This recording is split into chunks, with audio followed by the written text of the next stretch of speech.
অখিল গগৈ এটা কথা কৈছিলে আপুনি এইবিলাক কামত আৰু অখিল গগৈৰ ওপৰত আপুনি 25,000 কোটি টকা ৰাস্তা টানেল এলিভেটেড কৰিডৰ ইয়াৰ লগত অখিল গগৈ খাপ খায় নেকি? মই কলো নে আপোনালোকৰ কাৰণে অখিল গগৈটো ডাঙৰ মানুহ, মোৰ কাৰণে টানেল ডাঙৰ কথা, ৰিফাইনেৰী এক্সপানশ্যন ডাঙৰ কথা। গতিকে এইটো গোটেই আপুনি এইটো প্ৰশ্ন সুধি যে এতিয়া আপোনাক গালি পাৰিব মানুহে যে এই খাপ নোখোৱা কথা ক'ৰ পৰা কৈ দিলে।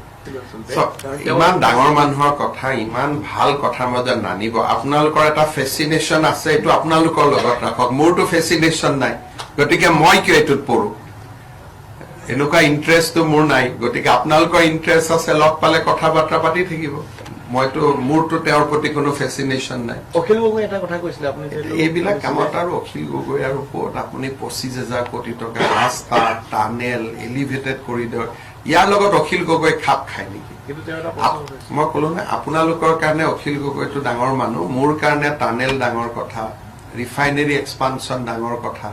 গতিকে এইটো গোটেই আপুনি এইটো প্ৰশ্ন সুধি যে এতিয়া আপোনাক গালি পাৰিব মানুহে যে এই খাপ নোখোৱা কথা ক'ৰ পৰা কৈ দিলে। ইমান ডাঙৰ মানুহৰ কথা ইমান ভাল কথা মাজত নানিব। আপোনালোকৰ এটা ফেচিনেশ্যন আছে, এইটো আপোনালোকৰ লগত ৰাখক, মোৰতো ফেচিনেশ্যন নাই। গতিকে মই কিয় এইটোত পঢ়ো? এনেকুৱা ইণ্টাৰেষ্টটো মোৰ নাই। গতিকে আপোনালোকৰ ইণ্টাৰেষ্ট আছে, লগ পালে কথা বাৰ্তা পাতি থাকিব।